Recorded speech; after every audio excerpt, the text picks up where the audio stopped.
สวัสดีได้ลุงอ่ะเด้อโดยเพื่อจะดีทุกท่านโดยดีทุกท่านเด้อเป็นได้อยู่ดีมีแห้งพวกพ่อกันอีกแล้วน้องวลีจีจงไว้ทั้งหน้านั่นห้องหนึ่งนะเป็นระเบียงเนาะแม่นระเบียงเป็นนี่ได้เป็นนี่แหละสไตล์คือเพื่อนทั่วไปนั่นแหละ แต่ว่าตัวเขาก่อยังเลยทุบหม้อกันบ่คือเห็นก่อแล้วอันเป็นกอมอฮอนพี่แม่นบ่อาจจะได้ชุบอาจจะได้ชุบออกแล้วก็ว่าช่วงบ่ได้บอลี่ให้อ้ายเพิ่นคำนวณใหม่ให้ก่อนแต่ว่าเรื่องอันนี้เราจะมาเว้ากันน้ำหลังไม่สีนัวน่ะ5 คูณ 10บ่จำนวน15โตความยาว5 เมตรไม่ประมาณ80ปลายกันเลยอะไรเบิ้งเอาซ้ำพอไปพอมาแล้วแต่ซ้ำเอาที่สบายใจชุ่มไม่นะอันดับแพงแต่เราพออยู่ได้นะฉันกินอยู่เองนะน้ำ12 ล้านเลยเท่าไหร่เขาอยู่ไปกินเท่านี้นะ12 ล้านเนาะโดยเลยค่าอยู่ค่ากินแล้วให้ทำอยู่กินเองนะเราหากินเอง19,000ใช่18,000ไป18,000ไปประมาณนี้เดี๋ยวว่าเลย18,500ค่าสร้างนะเราอยู่เรากินเองพี่น้องเฮ็ดยังกินเองอยู่เองเบิดทุกอย่างเลยปลูกแคมป์ปลูกอย่างนอนอยู่เองประมาณนั้น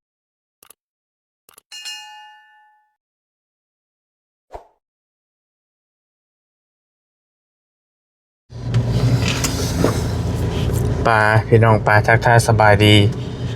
ดีกันย่ำบรรยากาศตอนเที่ยงได้พี่น้องเด้อบัสกุสุคนทักทายสบายดีอยู่ทางออกบ้านเนาะบอลลี่กำลังเดินทางออกแต่บ้านพี่น้องเลยบอลลี่เนาะกำลังสิขึ้นไปหาน้องบุญทวีน้องผู้แหละสายฟ้าพี่น้องเลยบอลลี่สิไปถามสร้างก่อนเนาะสิไปล้มรายละเอียดกับทีมสร้างเขาก่อนสร้างอาจที่ไม่อาจเท่านี้แหละไออาจไอช่างมีนะพี่น้องเนาะไองอนงามสิให้เพิ่นไปเฮ็ดเฮือนน้องบุญทวีน้องสายฟ้าและสิไปล้มรายละเอียดต่างๆน้ำเพิ่นเรื่องราคาเรื่องไม้เรื่องตอกเรื่องที่พักอาศัยว่าเป็นแนวใดจังใดเรื่องฟื้นเรื่องไฟนั่นแหละนี่หน่อยเนาะไปเบิ่งตัวจริงน้ำกันก่อนว่าเพิ่นสิเห็นป้องกันแนวใดจังใดก็จังไปล้มกันนะพี่น้องเนาะเรื่องราคาก็ยังบ่ทันฮู้เทื่อบริก็ได้สิไปล้มกับทีมอ้ายเพิ่นก่อนเนาะไปเบิ่งก่อนว่าพอจ้างพอหาพอไปพอมาบ่รู้ว่าแนวใดก็ไปขึ้นล้มน้ำกันแล้วก็ขอความเห็นจากพี่จากน้องนำเด้อพี่น้องเด้อว่าพี่น้องสิเห็นดีแนวใดจังใดก็ส่งมาออกความคิดเห็นมาติชมกันได้เนาะไปเอาแหละบริกำลังสิเดินทางไปพี่น้องเดินทางไปคนเดียวอานาสิแจ้งพี่น้องแบบนี้เด้อพี่น้องคือเรื่องเงินค่าสร้างนี่อาจจะยังบ่พอเนาะค่าสร้างเพื่อนน้องบุญทวีนี่แต่ว่าค่าสังกะสีนี่สังกะสีอลูซิ่งเนี่ยบอลี่ได้แล้วแล้วก็ไม้ก็ได้แล้วแต่ว่าบอลี่สิให้เพิ่นไปไล่เบิ่งไม้แล้วสิไปสร้างไม้มาไว้แหละอยากฮู้ว่ามันเหลือเท่าใดนะเฮาสิได้ฮู้ว่าเฮามีเงินค่าสร้างเท่านี้เนาะพี่น้องเนาะแต่ว่าช่วงนี้ก็ตอนนี้ก็มีอยู่จำนวนนึงมีก็บ่หลายนะ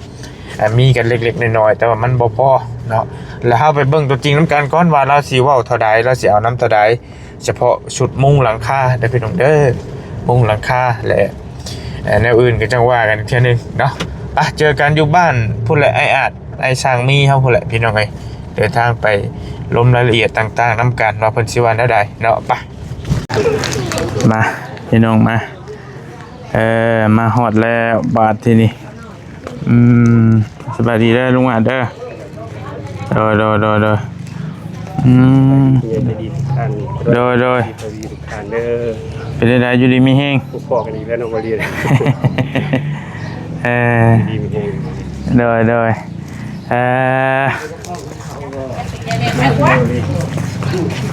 กินที่ได้วลีโดยไปทางใดสบายดีได้เด้อโอ้กลางเงียงนอนนั่นเลยบ่เด้อสวัสดีเด้อสวัสดีเพิ่นให้ยังจะกินขนมบ่ จังหวะคือสิเมนไอ้เอาขอบใจ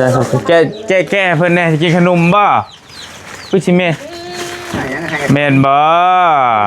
โอ้ยดอกให้ซื่อๆนะ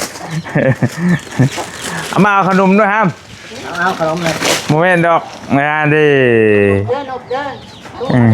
เอาขนมโอ้ยผมเป็นยังนั่งน้ำกันนี่ก็ได้นะเขาสิเดี๋ยวเขาสิตั้งกล้องไว้ขอบใจได้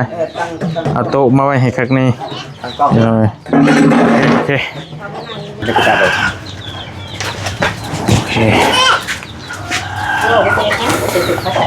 ลงมาตะบ้านนะหากมาโอ้ได้ยินได้อ่านว่ายุแบบมันเมื่อเกี่ยวเขาอ่ะสัตว์ก็ได้เสียงก่อนนั้นหนึ่งโอเคสบายดีรอบนึงเราบริเจ้าสบายดีพี่น้องว่าได้เจอกันสักมื้อแล้วนี่ตั้งแต่เขามาส่งนะในวันที่3อันนี้เอาไว้ก็ได้จำก็ได้วันที่3มื้อนี้16เนาะ13มื้อพอดีนี่ขออนุญาตเอาลงลุมก่อนเด้อเพราะว่ายันเพิ่นบังกล้องโอเคตามที่เขาคุยกันไว้ให้แหละอันไอ้จดระบอกเพื่อนขนาดตอนใดก่อน6,900แม่น6,900ถ้าเขาจำพวกพี่เลยต้องไปเพิ่งอีกทีนึงพี่ยาวได้บ่ดิพี่ยาวได้บ่กะบ่เป็นยังอันมีจักเช้าทั้งหมด12มันมีอยู่ในคลิปแต่ว่าลืมบ่แม่นลืมหรอกมันหลายแต่คลิปใดคลิปยาหั่นนะแต่ให้น้องเพิ่นโยกเบิ่งแล้วมื้อน่ะ9บ่เห็นในตัวโยกต้อง9ไป6แม่น6,900อันนี้ในคลิปนั้นมีอยู่ปีบริสิให้อ้ายเพิ่นคำนวณนั่นน่ะไม่ให้พี่น้องคำนวณไม่ให้ก่อนเลยมึงไงเอาแบบทรงโมเดิร์นเนาะแม่นทรงโมเดิร์นหั่นแหละแบบสิจงไว้ทั้งหน้านั่นห้องนึงนะเป็นระเบียงเนาะแม่นระเบียงแบบนี้ล่ะเป็นนี่แหละสไตล์คือเฮือนทั่วไปนั่นแหละแต่ว่าตัวเขาก่อยังได้ทุบหม้อหั่นบ่คือเห็นก่อแล้วอันเพิ่นก่อมาฮอดพี่แม่นบ่อาจจะได้ทุบอาจจะได้ทุบออกเพราะว่าทรงโมเดิร์นคือยันพอแล้วโม่พอมันเฮ็ดได้อย่างนี้ก็ได้เราคิดว่าอาจจะเป็นมุ้งจั่วล่ะวะแล้วก็เลยก่อมันหนานะก็เลยมาห้องเกยบ่ก่อห้องเกยเลยหรืออาจจะปะไว้หั่นก็มันก็สิได้เด้เนาะจังบ่ได้บ่เข้าเด้มันบ่เข้ากันบ่เป็นหยังดอกคั่นนั้นเฮาก็จังว่ากันใหม่เราบ่ดีทุบหมอกก็ได้ดอกน้อยเดียวนึงไม่หลายแต่ว่าเฮ็ดนี้อันนึงมีไผบ่มันต้องซีเล็กหนวดได้เข้าใจอยู่เฮาต้องไปประสานเบิ่งอีกเทื่อนึงไปซอกหาพื้นหาไฟข้างในกันแล้วบ่มีไผบ่กล้าก่อแต่หลายปีมันแหน่มันล่มทับเข้าใจอยู่มันใหญ่ของได้บ่ดีเกิน3หัวใหญ่ก็ซ้ำเพื่อนน้องพรหั่นแหละนะสำคัญตอนนี้เป็นแม่6,900ตอนนั้นก็ประมาณกันเนาะตัวนี้สิน้อยกว่าอีกบ่จักบ่รู้ว่าแนวใดขาวๆบ่ดีไล่ไว้ถ้าเป็นทรงขาดกะทิขาดหน่อยนึงเอาขาดดีกว่าก ะทิประมาณขาดบ่อยากให้เกินบ่ได้ไล่ขาดไปอยู่เทียมแม่แล้วคะแนนเป็นทรงโมเดิร์นยังค่อยชื่อตื่มเนาะบ่ดีเนาะขาดจะได้กันเนาะแต่ว่าคันชื่อตื่มโตช่องโตก็เอาเรื่องอีกได้ยากอีกพี่น้องแต่มันจะดุมเห็นมันน่าชื่อมันชื่อที่เนาะแต่นั้นเอามานอกก็พอได้อยู่แต่มันก็มันเสียหายหลายนะบ่ดีบ่ดีให้อ้ายเพิ่นคำนวณใหม่ให้ก่อนแต่ว่าเรื่องอันนี้เฮาจะมาเว้ากันน้ำหลังไม่สีนัวน่ะ5 คูณ 10บ่จำนวน15โตความยาว5เมตรไม่48จำนวน65โตไม่น่ะ12ยาว5เมตรจำนวน14โตไม่เป็นลมจำนวน12แผ่น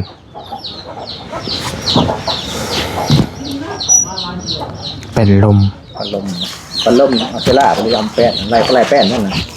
อะไรไม่เป็นบ่ตังแป้นนั่นใช่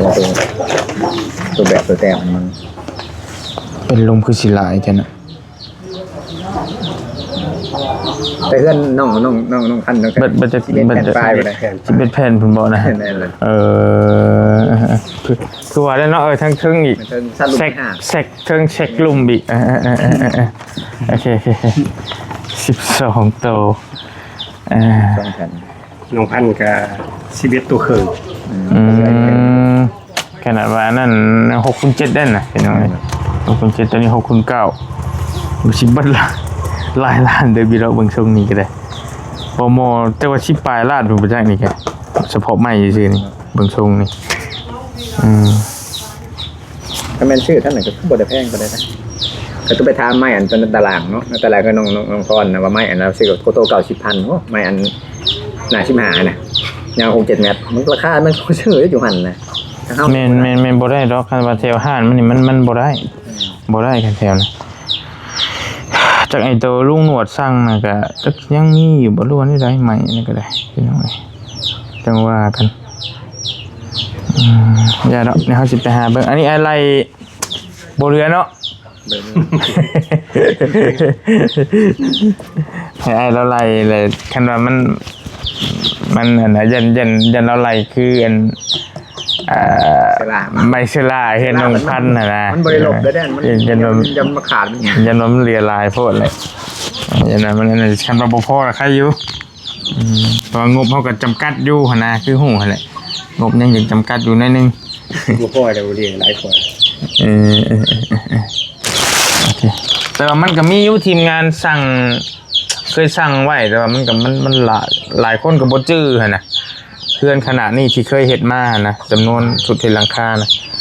แต่มันหลายคนก็บ่ค่อยได้จดไว้นะพี่น้องบ่ได้จดไว้ว่ามันต้องใช้ไม้ใช่มั้ยบางกรณีแบบมันมีค่าเรียบร้อยมันก็บ่ได้ใช้ตัวนี้เฮามันบ่ได้มีค่าเด้เฮาก็ต้องไล่เผื่อตัวเ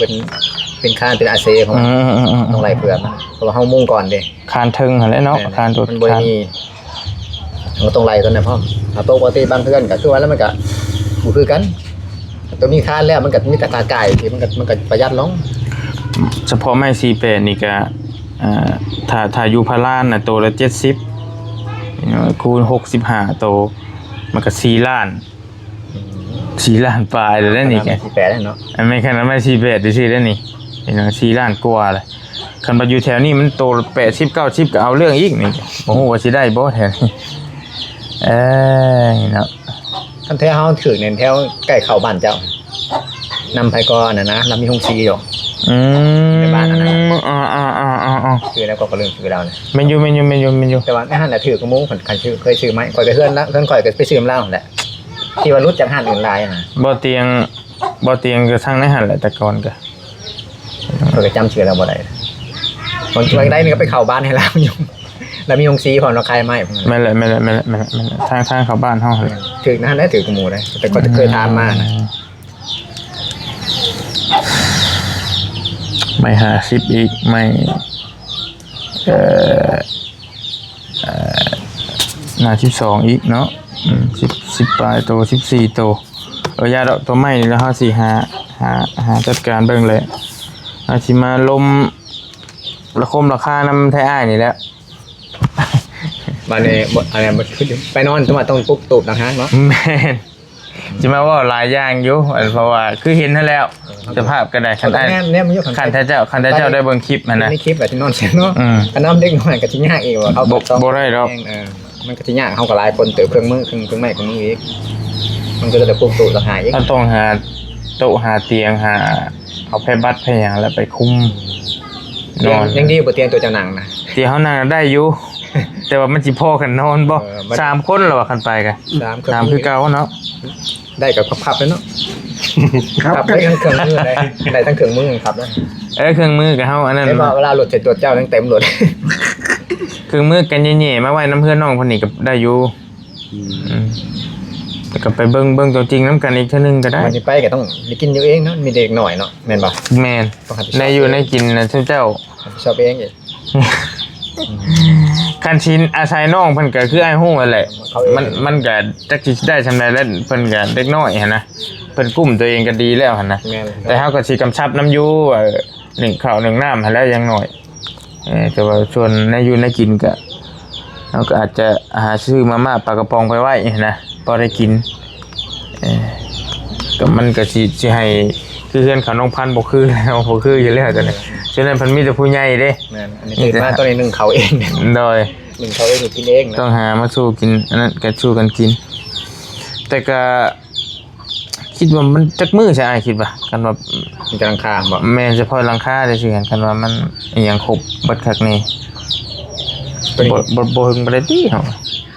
บ่มันเลยต้องถึงได้อยู่ว่าเบิ่งแต่ว่าคนเขาขึ้นไปทำบ่ได้นั่นแหละ เพราะมันต้องกบไม้กบโตอีกเด้เนาะ แม่น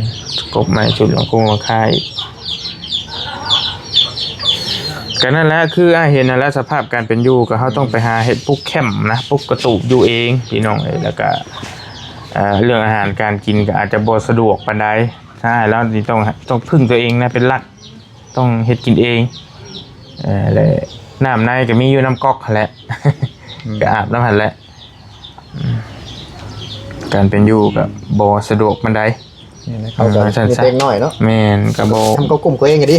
บ่แม่นบ่โอเคปานใด ช่วงหนึงเห็นประตูเพิ่นยังเพิ่นมาไป พอตู้เพิ่นน่ะอยู่ในบ้านพุ่นเราอยู่ในบ้านพุ่นเพิ่นก็จะอายุหลายแล้วหั่นนะเพิ่นก็อยู่ทั้งในบ้านเพิ่นก็อยู่บ้านเพิ่นกับเมียเพิ่น แล้วคนก็ลืมสังเกตว่าจากการนั้นต้องเกณฑ์ไปจักหลักก่อนหาเพื่อนน้องคุณทวีน มันเลยวัดมหาโชคไปหั่น ได้บ่เจ็บไปหลักลืมเลยใกล้แต่ว่าลืมสังเกต จากดงเห็นไปตีประมาณ เอาก็กะบ่ได้ประมาณนั่นแหละ7-8ลักนี่แหละประมาณนั้นแล้วๆนั่นแหละอยู่หั่นแล้วๆหั่น เจ็บแปดหลัก โดยแต่ว่าคันสิเที่ยวมันก็กระเทินโพด เรากระเทือนแต่ว่าเขาบอกเรื่องว่าถ้าว่าห้องเอารถไปบ่เลยเพราะแบบต้องเข้ามาซื้อของหนองกินนะอย่าประเมินมึงว่ามันอันไหนบ่ บ่ไกลคันอ้ายเอารถจักรไปไว้ถ้ามีรถจักรก็เอารถจักรไปคันหนึงก็แล่นมาซื้อของกินอยู่หั่นก็บ่ได้ไกลปานใด10นาทีก็นั่นแหละก็ฮอด เพราะว่าจะว่าเนาะใครกินน้ำเก่ามันยังจะเปลี่ยน ว่าแม่นถูกต้อง อยู่ใน อันนั้นปัดไพ่ผ้านี่คือแบบเพื่อนน้องอยู่คนเดียวแบบว่ามันต่อ มันมีอยู่เพื่อนข้างๆอยู่ทางพุ่นอยู่เฮาสิไปคุยเบิ่งข้างในก่อนกันว่ามันให้มันพร้อมเบิดทุกอย่างพุ่นแหละจังสิให้ชุมอ้ายไปกันซั่นก็ได้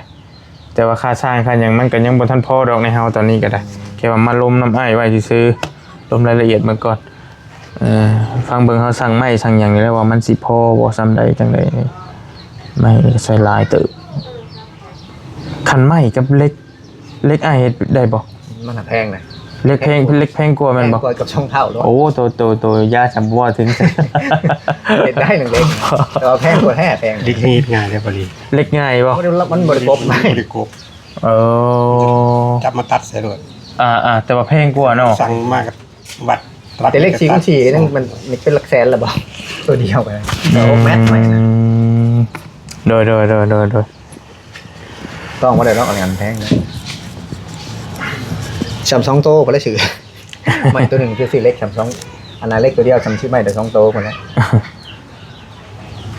มันก็มีใช้ไพ่แล้วกันไพ่ใช้ไพ่มันบุเทิงอยู่นะคะแนนว่าต่อใกล้อย่างนี้นะ ต้องหาซื้อไปต่อตื้มอีก เพราะว่าเรื่องคันไปเชื่อมแบบเขาต่อใช้ไพ่ไกลเนี่ยไพ่มัน ยันไผบ่แห้งอีก ส่วนลายจะเป็นอันนั้นมันมีปัญหาคันมันเกินแบบเป็น7-80 เมตรแล้วนั่นนะ ไกลเดิบอยู่เลย ไกลแน่นอน เอาเรื่องเดิบอยู่ คะแนนมันกบไม่ได้ยังดีอยู่เหมือนกัน อื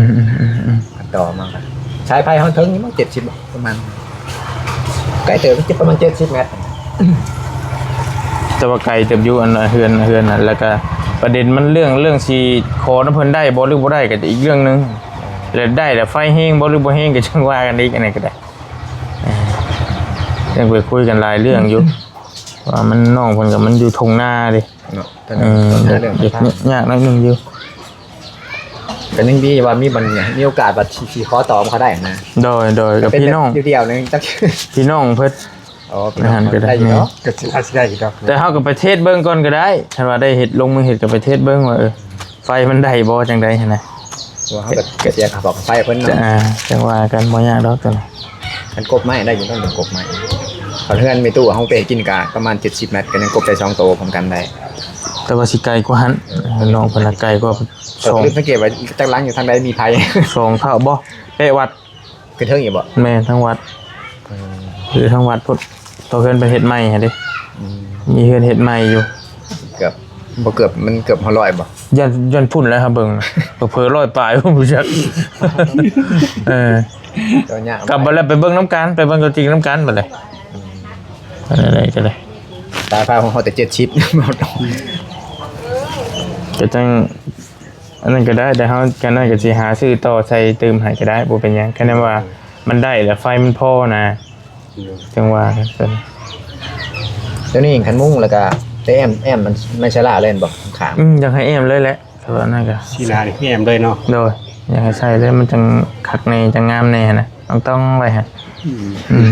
แอมไม่ แต่จงโป่งแล้วเนาะ โดย จงแอม ไม่สละไว้เลย แต่ไม่เสียดายยังบ่ได้ไล่ครับ ไปจังไรหลังก็ได้หลังก็ได้บ่เป็นหยังกันจนนั้นอีกได้หลายตับอีกได้นี่กันเนาะ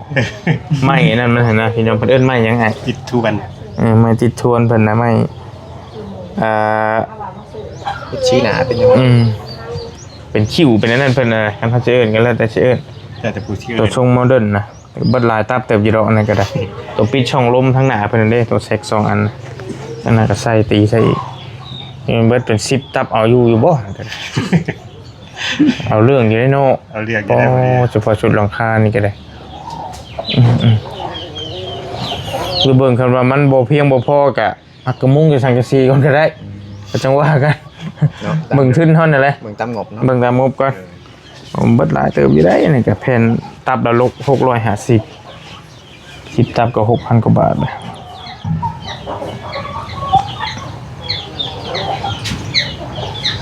ประมาณนั้นได้ไอ้คำนวณเบิ่ง ให้คุยกันเบิ่งว่าสิซอยน้องเพิ่นได้เท่าใดจังใดนะแล้วก็คัน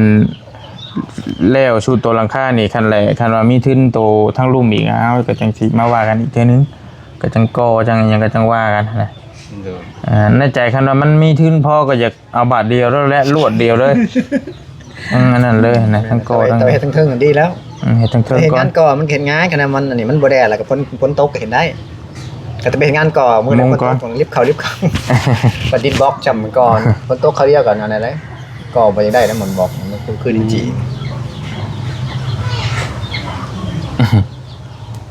จะออกอะไรนะ คุยกันเบิ่ง จะได้ตัวเฮือนมัน6ไปต้อง6คูณ6ตัวใหญ่เนาะตัวเฮือนแท้ๆใหญ่นั่นน่ะมันตัวน้อยก็เพิ่มซ้ำ แม่นนั่นแหละ เกี่ยวกันเขียน นี่ก็นี่ละ ต้นหัวแต้มแบลงเบิ่งมัน เพราะมันอันตัว3เมตรนั้นมันเป็นเช็คมองนั่งลิ้นเด้ข้างหน้า เป็นระเบียง ป้าไว้เป็นระเบียงหน้าบ้าน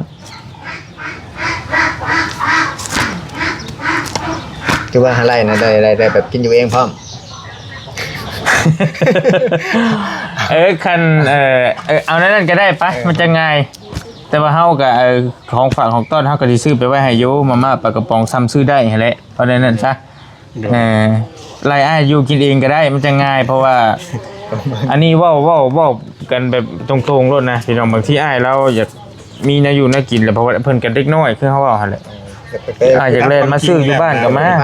ตามความจริงแล้วนั่นอยากกินอยู่น้ำเพิ่นละดีง่ายที่สุด ก็แม่น เพราะว่าจะเฮ็ดเวียกเต็มที่ ก็แม่น คือบ้านนอกพันแต่ที่นี่แหละมันมีแต่เด็กน้อยนะเฮาก็คิดเห็นอยู่หม่องนี้กัน แม่น ไปฝากกันที่ แต่ว่าเฮาคันว่าตัวหนึ่งข้าวหนึ่งน้ำหาชีวิตให้ได้อยู่เอาเบิ่งแต่ว่าคัน ก็บ่ปัญหาเนาะ เฮ็ดอยู่เฮ็ดกินนะน้องเพิ่นสิบ่ปานใดนะคือฮู้หั่นแหละทอดไข่ทอดหยังก็เฮ็ดให้ได้อยู่จอดแช่นั่นแหละ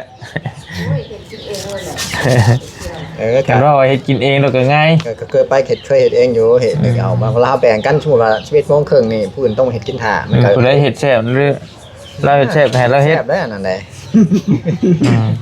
ผมกินนี่เราชิมเอาด้วยไปสิได้กินน้ำกับเบิด ชิมไปชิมมาจะเบิดเครื่องหม้อว่ะ มาหยอกกัน ว้าวเนาะว่าสิเบิดครึ่งโมงอยู่ว่ากระโดดเนาะ ไปถึงว่าเตียงเขาก็ไหลทะเลไปประมาณนี้ที่8ชิปทะเลเพิ่นสมมุติ ไหลเบิ่ง แต่ผมเดี๋ยวเขาเบิ่งเจี๊ยบเป็นนึง ได้บ่เป็นหยังไหลเบิ่งไปเอามานี่กับตัวหลังคานี่ก็บ่ได้แม่นของค่อยเด้พี่น้องเอ้ย นักอยู่ได้บ่ดี เนาะเอาเบิ่งไปเบิ่งมานี่ป้าเด้อมันสิพอ เรีย กั ก บ ว่านักกว่าก่อ ชุดล่างอยู่จังเนาะ นักกว่า ทุกอย่างนี่มันสิรักค่าสร้าง แต่ว่าอันเฮาชื่อบล็อกคือหยังก็บ่ปานใดดอกเนาะตอนนั้นเนาะ ค่าสร้างตัวนี้ อืม ช่วงล่างนี่นะ ช่วงหลัง เอาว่าลิเฮาเบิ่งเพิ่นๆนี่คือสิบ่หลายเด้พี่น้องเอ้ยไอ้เฉพาะสังกะสีอีนี่มันก็บ่ปานใดดอกประมาณ7-8 ล้าน9ล้านนั่นก็น่า ตัว จะ รา พอ คาสูงมันอยู่ข้างบนเบิด ตัวน่าจะเป็นตัวใหม่เดี๋ยวบ่ได้สินัก แหม่ เบิ่งหนักๆเลย แหม่ ใหม่ประเด็นใหม่นี่มันหลายเติบอยู่ใหม่นี่ก็ได้ก็เบิ่งตัวจริงนำกันก่อนอาจสิเป็นจังไดพอเฉพาะลายบางเฉพาะไม้อันนี้มันก็4-5 ล้านเลยไม้4เปะที่ชื่อนี้ไง โดย อันนี้มาไม้ตัวหน้า12อีกนี่ก็ตาโตหน้า12หน้า10อีกนี่ ไม่น่า12มัน2รายการแต่มันมาคิดเป็นรวมกันเลยพอดี อืม มันเป็น2รายการแต่มันเป็นไม้หน้าเดียวก็เลยมารวมกันเลย ประมาณ80ปลายก็เลย อะไรเบิ้งเอาซ้ำพอไปพอมาแล้วแต่ซ้ำเอาที่สบายใจชุ่มไหมนะ ก็บ่ได้อันดับแพงแต่เอาพออยู่ได้นะคันกินอยู่เองนะครับ12 ล้านเลยเอาไรเขาอยู่ไปกินทางนี้หั่นนะ 12 ล้านเนาะ โดย เลยค่าอยู่ค่ากินแล้วให้ ทำอยู่กินเองนะ เราหากินเองเขาหน้าอย่างนี้บ่จะเอาไปสิบอก ก็อาศัยบริและแกไปให้ก็สิซื้อเองก็ให้บริแกไปให้ดูให้บริซื้อก็แกไปให้แล้วก็มาฮักกัน ได้อยู่บ่ยากหรอก เอาบอกหา10 โลดอกกินให้แล้วเพื่อนข้างๆเพราะว่า30ก็ เข้าใจแต่ว่าพื้นอันนี้คือรายอ้ายแล้วว่า12 ล้านเนาะเนาะค่ามุ้งหลังคาเป็นอย่างแต่ว่าเข้าหน้ามียังเราหาไปกินเองเบิดมันก็ราคาแบบสวยได้แบบว่าโดย12 ล้านกีบเบิ่งสิคำนวณเป็นเงินบาทคำนวณไว้อยู่บ่ มันเท่าไหร่แต่เรทเท่านี้นะ บ่มั่นใจ 17-18,000 เบิ่งเอาต่ำๆก็ได้เอา660ก็ได้เอา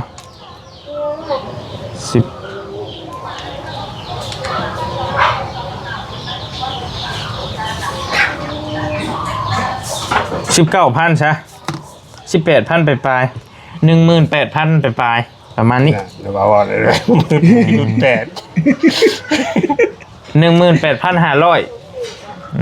ค่าสร้างนะเราอยู่เรากินเองพี่น้องเฮ็ดยังกินเองอยู่เองเบิดทุกอย่างเลยปลูกแคมป์ปลูกอย่างนอนอยู่เอง ประมาณนั้น แปลงกินเอง กินเองแจ้งกินเอง10 ปลายล้าน12 ล้านกีบเป็นรวมประมาณ 18,000 ไปปลาย 19,000 ซะลองง่ายๆก็ได้เห็นไหม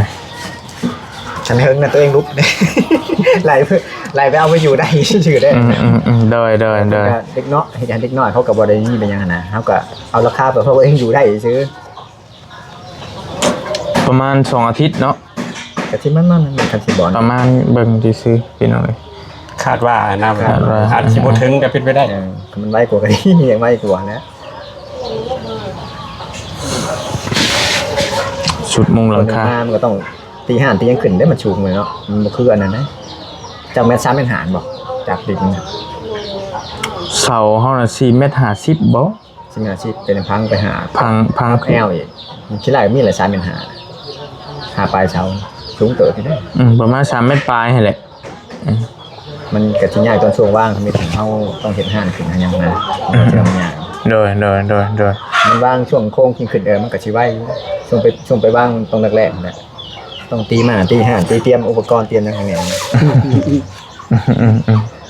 แค่มันได้อุปกรณ์เสริมมันก็ง่ายแล้วมันก็เดินงานเขาไปตีหางอย่างงานมันก็มุกมุ่นนะครับ เพราะขบวนไฟผ้าอะไรเงี้ยนะผมเนี่ยปลาล้มก็บ่ได้กระเจ้าเซล่าก็ตัดบ่ได้อีกบุญไฟผ้านะมันตัวปัญหาตัวนั้นนะกระเจ้าเราเซล่าเห็ดแทน โอเคแล้วจังว่ากันซะนะพี่น้องแต่ขณะแล้วเฮาสิไปหาเบิ่งไม้เบิ่งตอบมาไว้ก่อนแล้วมันได้ก็สิไปถามหลายอย่างอยู่แหละเรื่องฟืนเรื่องไฟว่ามันสิได้หรือบ่ได้กับมีค่าสร้างค่าหยังมาครบแล้วก็จังว่ากันแต่ไม้ ไม้กับสังกะสีนะเฮามีแล้วตอนนี้เงินซื้อไม้แต่ว่าสิพอหรือบ่พอนั่นก็บ่มั่นใจอีกนี่ก็เงินซื้อไม้นี่ก็ได้10ล้านนี่ยังเอาบ่อยู่เบิ่งไม้ โอ้ขนาดว่าไม่ชี้แปดแล้วล่ะก็ยัง4 ล้านปลาย 4ล้านปลา5ล้านเลย พุ่นเลย18ล้านอยู่เบิ่งทรงนี่ แม่นเลย ไม่แป้นนี่ก็ล้านปลายแล้วนี่12แผ่นนี่ ยังไม่หนา12ไหนใครแต่เป็นบ่เป็นหนายาวแพงๆนะอันนี้เฮามันได้ต่อ2ช่วงนี่ชื่อเบิ่งไรมัน หน้า12นี่ก็บ่แม่นตัว2-3แสนเพิ่นบ่2แสนปลายบ่หรือ3แสนนี่ก็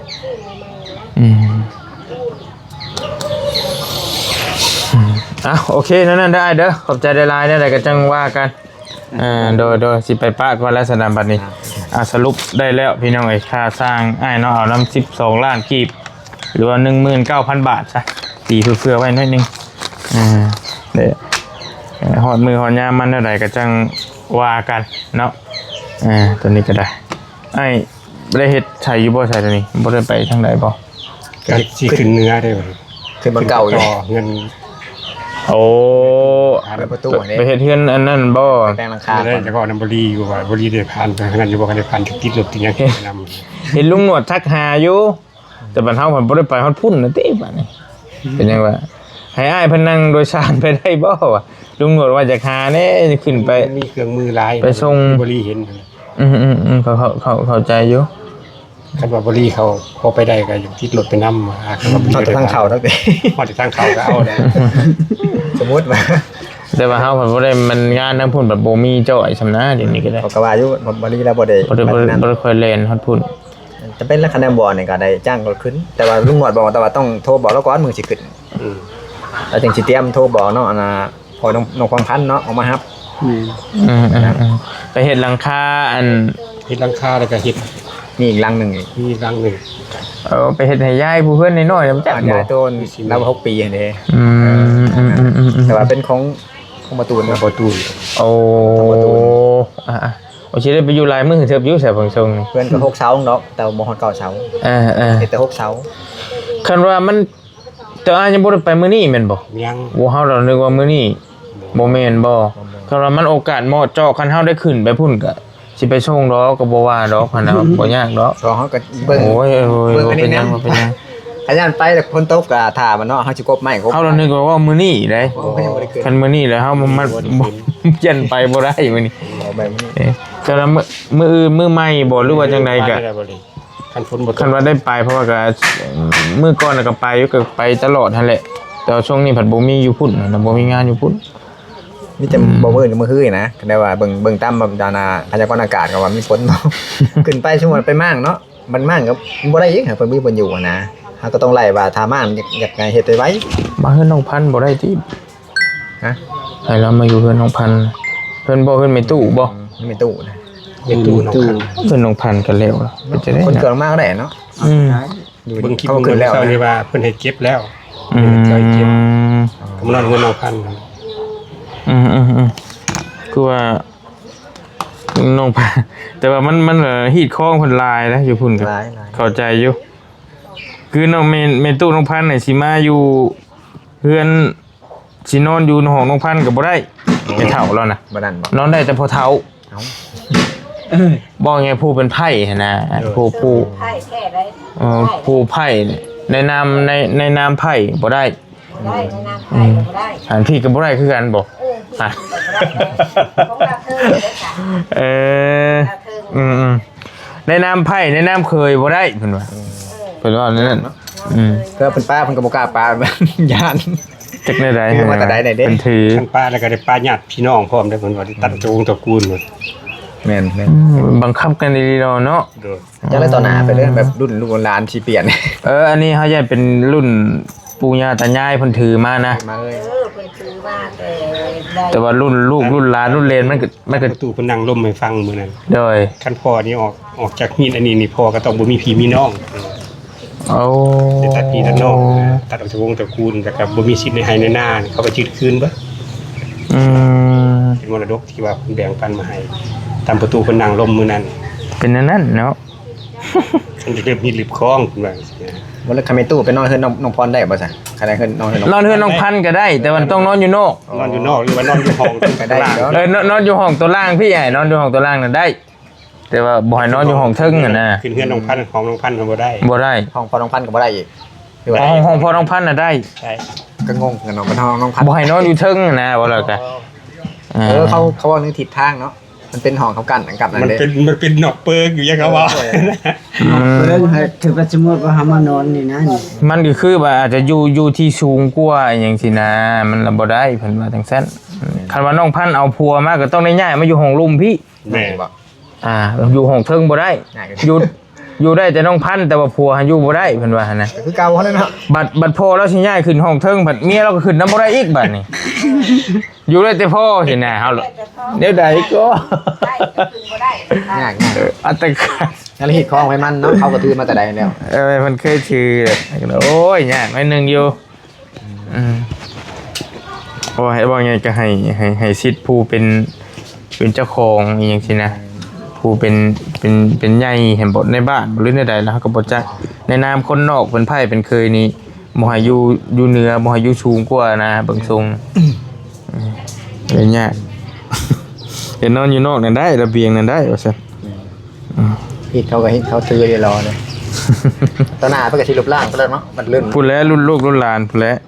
ก็เจ้าเมื่อยถือเลย เฮ็ดไรบ่อนกับป้าไประบบเป็นหยังเขาก็ป้าเนาะแม่นเลยให้มันแต่เก่ากับพวกเพื่อแต่ปิ่นแต่ตามนั่นเนาะ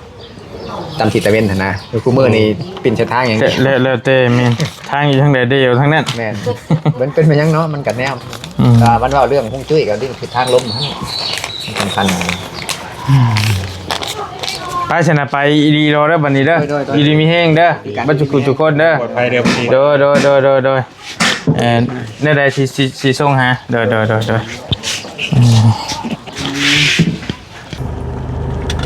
ไปพี่น้องไปปารีขอตัวเดินทางก่อนบัดที่นี่อ้าวพี่น้องมีแต่สรุปได้ละเด้อพี่น้องค่าสร้างทางง่ายเพิ่นเอานำ12ล้านกีบหรือว่าประมาณ 18,000 ปลาย 18,500 บาทประมาณนี้เนาะพี่น้องเห็นดีน้ำแนวใดก็ส่งมาบอกกันได้ว่าพ่อจ้างบ่ราคานี้หรือว่ามันแพงโพดหรือว่ามันพอดีงามบ่หรือว่ามันถูกโพดบ่หรือว่าแนวใดก็ส่งมาบอกกันเด้อพี่น้องเด้อเฉพาะมุ้งหลังคากบไม้ให้แล้วก็ตีไม้แป้นลมน้ำตีไม้อันน่ะไม่อัดทวนมันน่ะพี่น้องไอ้ตีตัวนั้นไว้ให้มันเรียบร้อยเนาะเราเอานำ 18,500 บาทหรือว่าเป็นเงินกีบว่า12ล้านกีบแต่ว่าเขาน้ำซ้ำปลาเราหาอยู่หากินแล้วเองเราบ่ได้แตะต้องน้ำตัวนี้เนาะก็จังว่ากันนะพี่น้องเนาะส่วนตัวบอลลี่เองก็ยังบ่ทันว่ามันถึกหรือมันแพงก็จัง